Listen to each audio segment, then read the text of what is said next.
الحمد للہ رب العالمین والصلاة والسلام علی سید الانبیاء والمرسلین اما بعد فاعوذ باللہ السمیع العلیم من الشیطان الرجیم ما کان محمد ابا احد من رجالکم ولکن رسول اللہ وخاتم النبیین۔ ASF میلسی ضلع بہاڑی کے ہفتہ وار پروگرام کے مطابق کیا امت مسلمہ میں ایک پیغام پہنچایا جائے کہ اللہ کا دین کیا ہے اور اس کی اہم بنیادیں کتاب اللہ اور سنت رسول اللہ ہے، اور کس طرح امت یکجا ہو سکتی ہے، امت کو پیغام کس چیز کا دینا چاہیے، اور امت کے اندر اتحاد اور یگانگت کا کون سا اصول ہونا چاہیے۔ اس کی گفتگو ہم نے آغاز کیا تھا، جس سے پچھلے دو لیکچر اسی بات پر ہوئے ہیں، لیکن درمیان میں ایک ایشو آج چل رہا ہے، بڑا برننگ ایشو ہے کہ ہماری موجودہ گورنمنٹ قادیانی نرم گوش اختیار کرتے ہوئے یا ان کی کوئی سیاسی مجبوری یا سیاسی مصلحتیں یا انٹرنیشنل اسلام دشمن قوتوں کا پریشر، جس پر انہیں نمائندگی دینے کے لیے ایک لیٹر ایشو کرنے کی کوشش کی، جس پر ملک کے اندر مختلف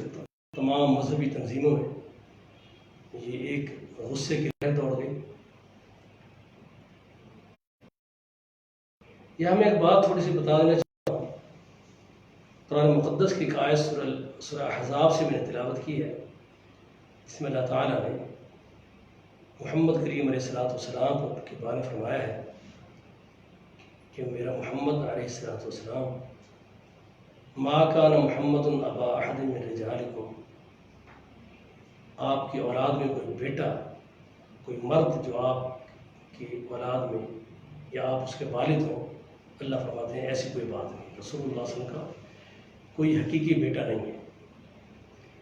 بلکہ رسول اللہ، ہاں آپ اللہ کے رسول ہیں، وخاتم النبیین، اور انبیاء کا سلسلہ ختم کرنے والے، یعنی آپ آخری رسول ہیں، اس کے بعد انبیاء کو اس دنیا میں بعوث کرنے کا رب الجلال کا جو سلسلہ تھا وہ محمد کریم علیہ السلام پر بند ہو۔ یہی رسول اللہ صلی اللہ علیہ وسلم نے فرمایا تھا سیدنا علی رضی اللہ تعالیٰ عنہ، جو صحیح بخاری کی حدیث ہے، کہ فرمایا اے علی،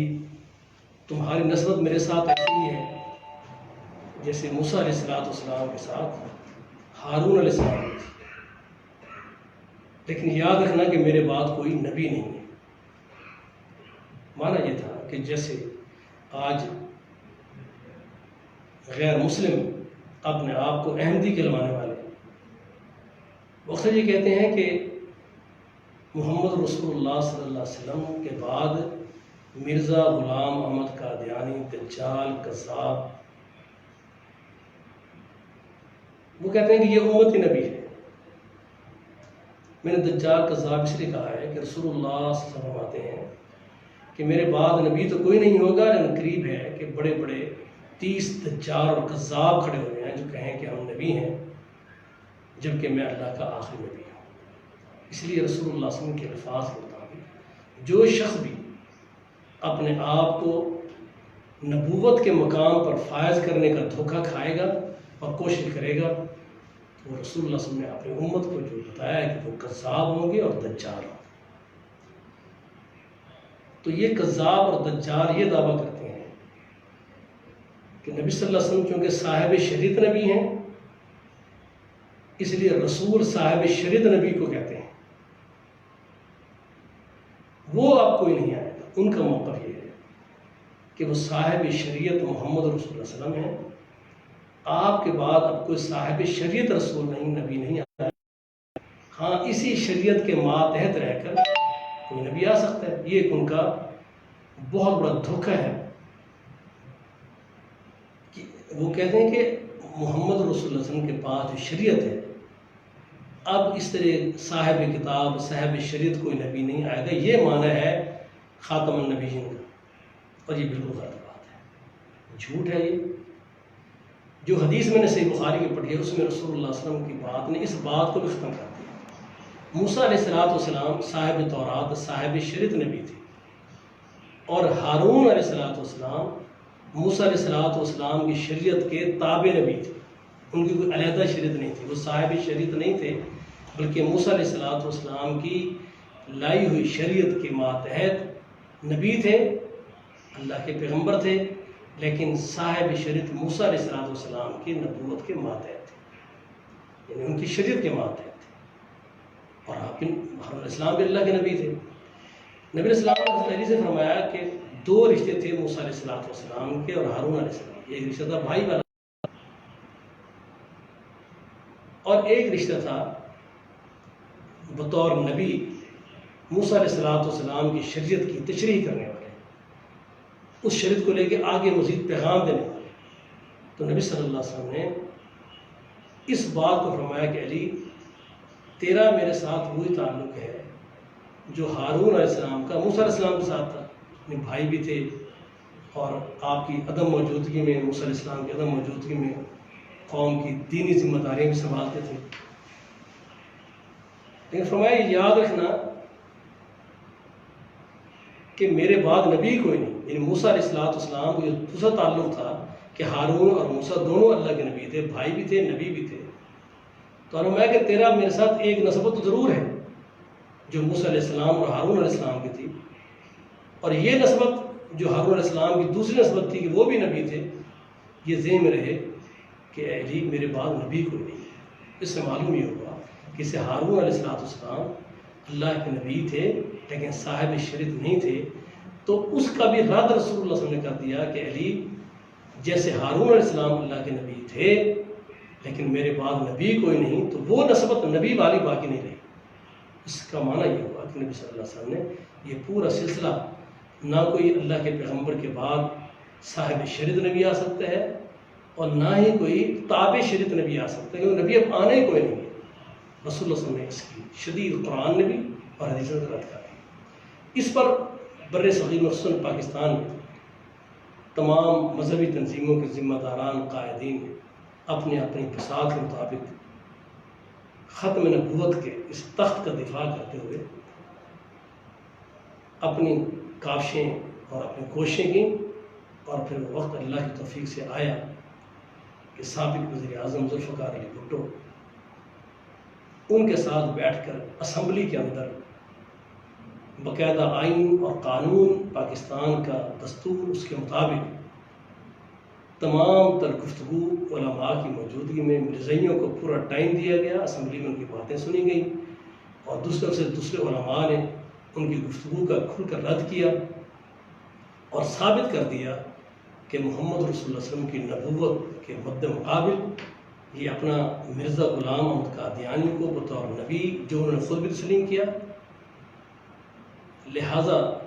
اب جو نبی علیہ السلام کے بعد کسی اور نبی کو ماننے کا یا نبی کے آنے کا عقیدہ رکھتا ہے وہ کافر ہے، جس کی بنیاد پر اس مرزائیوں کو کافر قرار دیا گیا۔ لیکن جو ان کے غیر مسلم پاورز ہیں، قوتیں ہیں، اسلام دشمن قوتیں ہیں، وہ نہیں چاہتے ہیں کہ پاکستان میں امن سکون رہے، وہ اس اسلام دشمن فرقہ مرزائیت کو، قادیانیت کو دوبارہ پروٹوکول دے کر امت مسلمہ میں لانا چاہتے ہیں۔ وہی ان کو غیر مسلم اقلیتوں کے نام پر ان کو پھر ایک مخصوص پروٹوکول دینا چاہتے ہیں۔ تو اس کے لیے اس وقت جو حرکت کی گئی ہے ہم شدید اس کی مذمت کرتے ہیں، اور اس پہ شدید ہمارے دل دکھے ہیں۔ ہمیں یہ گوارا نہیں ہے کہ محمد رسول اللہ صلی اللہ علیہ وسلم کی نبوت کا دشمن اور آپ کے تاج و تخت ختم نبوت کا کوئی بیری شخص ہو تو اس کو اسمبلیوں میں لانے کی کوئی پذیرائی دی جائے۔ اس کے لیے حکومت کبھی، خصوصاً پاکستانی عوام بالکل تیار نہیں ہے۔ حکومت اس قسم کے ہوچی ہتھ کنڈوں سے باز آئے۔ اگر کوئی لیگل پروسیس اختیار کرنا ہے تو کم از کم تمام مکاتب فکر کے ذمہ دار علماء کو اور آپ کی اسمبلیوں کو، دونوں کو اعتماد میں لے کر، کیونکہ اس وقت تمام مذہبی تنظیموں کے ذمہ دار علماء عوام کی نمائندگی کر رہے ہیں. انہوں نے ہی خطبات میں پروگراموں میں امت کو دین سکھانا ہے، اس کی حیثیت بتانی ہے. تو کوئی ایسی حرکت حکومت والا کی جو پاکستان کے تمام مذہبی تنظیموں کے ذمہ داران علماء کو سائڈ پہ رکھ کے اور پوری اسمبلی کے اندر بھی اسمبلی کو بھی سائڈ پہ رکھ کے اور صرف چند مخصوص کابینہ کے لوگوں کو جو ان کے اپنے خوش آمدی ٹولہ ہوتا ہے ان کو اپنے ساتھ رکھ کر اپنی مرضی کی منمانی کرانا اور امت مسلمہ کے دلوں کو زخمی کرنا اور پاکستانیوں کے تکلیف پہنچانا، اس کو ہم برداشت نہیں کریں گے. لہٰذا ہماری پاکستانی عوام کو بھی جاگ کر رہنا چاہیے اور رسول اللہ صلی اللہ علیہ وسلم کے ختم نبوت کے عہدے کا دفاع کرنا چاہیے اور اس پر کسی قسم کی کوئی کمپرومائز سیاسی یا کوئی گروہ بندی کی نہیں ہونی چاہیے. اللہ اس کے رسول سے محبت کائنات کی ہر چیز سے برتر ہونی چاہیے. یہی ہمارا ایمان ہے. مرزائیت کو اقلیت قرار دینا